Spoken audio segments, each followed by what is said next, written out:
switching to a raw vegan or vegan diet and looking for success strategies in order to help you balance your hormones, overcome fatigue, optimize your weight and health overall, well, in today's video, we are going to be diving into raw vegan coach strategies to help you achieve maximum results with your health. Let's get started. Hey, Julia Tarbert here, and together with my husband Paul Tarbert, we are certified holistic nutritionists with over 10 years of experience helping you create healthy hormones, healthy weight, and the body of your dreams naturally. And if you are brand new here, make sure you hit subscribe to stay up to date with our latest videos created to help you optimize your health. Okay, so my husband and I have been following a high raw vegan diet plan for the last 13 plus years, and we've been coaching on this lifestyle for the last 10 plus years. So here are our raw vegan diet coach strategies for helping you overcome specific concerns like hormonal imbalances and weight issues, fatigue, with the help of a raw vegan or vegan lifestyle plan. Now, these strategies have helped one of our clients, Nydia, who was already on a raw vegan diet but not achieving results, overcome thyroid symptoms and fatigue in a matter of just weeks. And our client, Mary, lose nearly 20 pounds in just 60 days, optimize her hormones, optimize her energy levels, and start thriving again. Okay, so let's get visual. And there are two things that we are going to be focusing on today. And the first one is going to be generic changes. And these changes everyone needs to get right in order to optimize their results with a raw vegan or vegan lifestyle plan if they are looking to balance their hormones and weight and fatigue. And also specific strategies which are going to be more unique to each specific situation.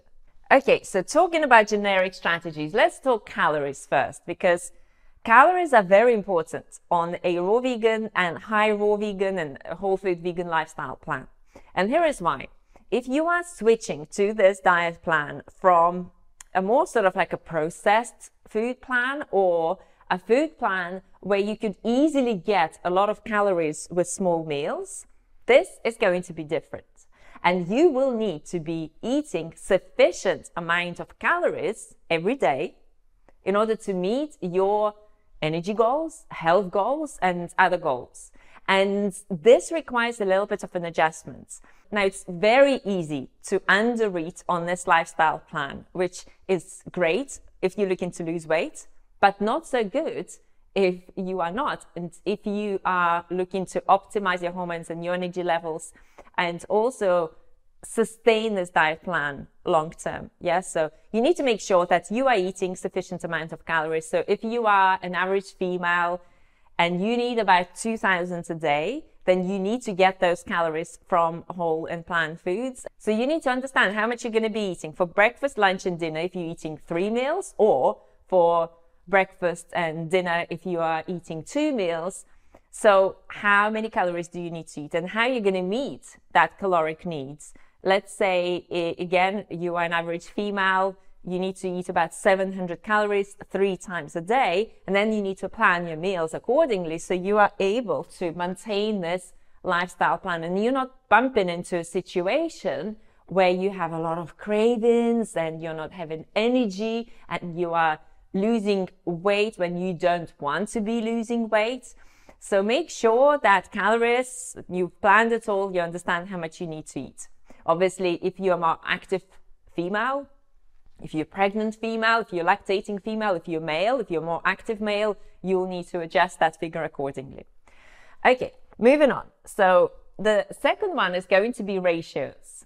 And this one is an important one because you want to make sure that you're optimizing your nutrition for long-term success.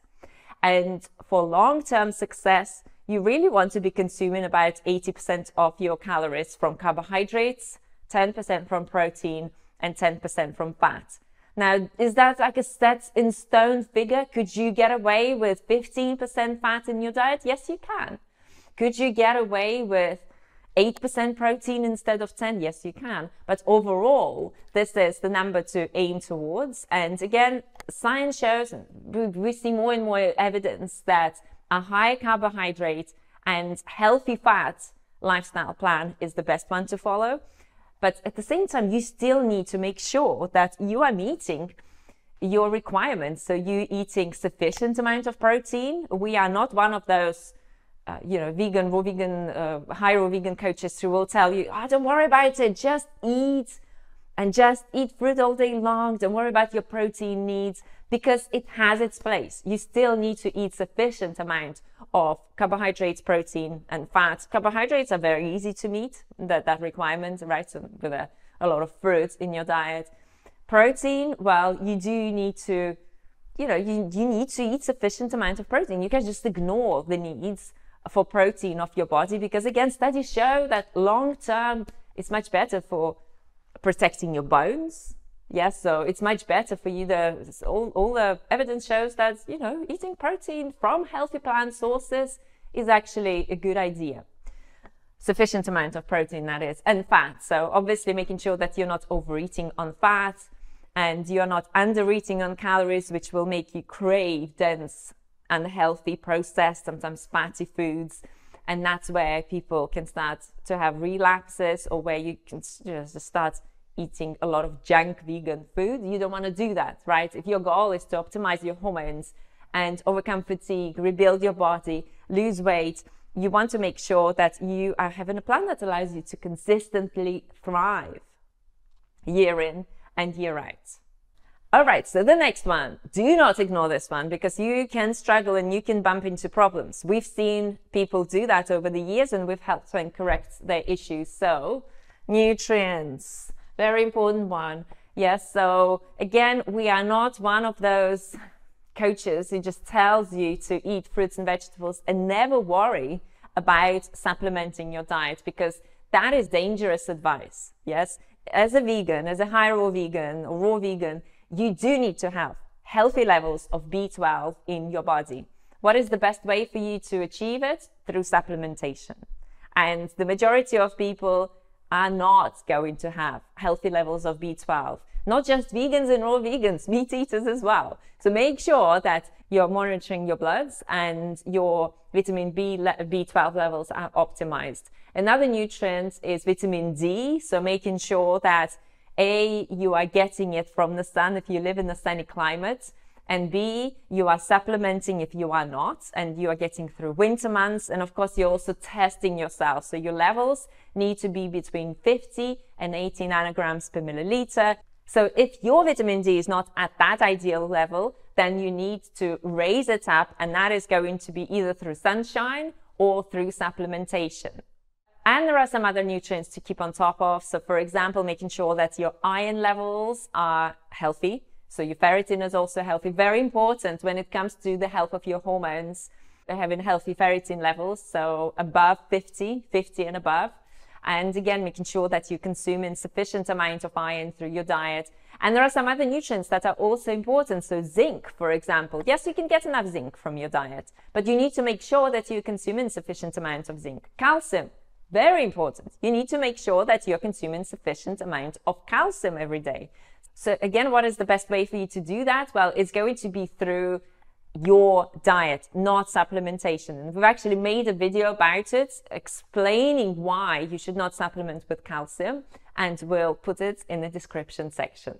So the next one is going to be lifestyle changes. So again, you need to be moving your body. You need to be making sure that you are getting sufficient amount of sleep, especially if you're restoring your body. And anyway, doing so anyway, yes. So you need to make sure that you're optimizing your lifestyle plan. So it's not just diet alone. Diet alone will do a lot of amazing things. And diet alone has helped a lot of people balance their health. But you also want to build health long term, and you want to build it in a holistic way. In a holistic way, that is going to be through your sleep and your mindfulness and connection with yourself and understanding yourself, that meditation and, spending time in reflection.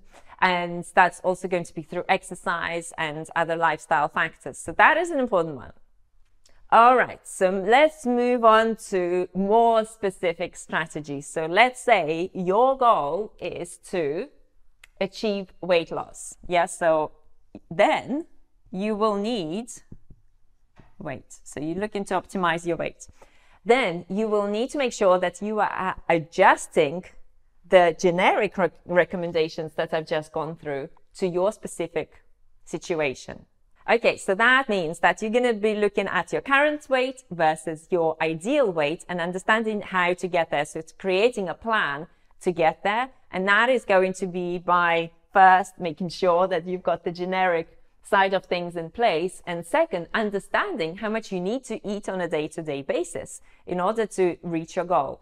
And I have to say, we've helped thousands of people over the years. A lot of them achieve results with their weight quite effortlessly just by switching to this lifestyle plan. Because again, it is high in water, low in calories. So all of a sudden, you are eating fewer calories, but bigger meals, and you are losing weight. Yes, so a lot of our clients achieved weight loss quite effortlessly. Sometimes it needs a tighter strategy, and we need to dial things more, especially if you're looking to lose that last 10 pounds or 5 pounds of extra weight that is just not going, and you want to get there. Yeah, sometimes it needs a little tweak here and there, but overall, the direction, this lifestyle plan, you should start losing weight completely naturally. Okay, the next one, let's talk about hormones. And if you are looking to overcome specific hormonal imbalances, so hormones.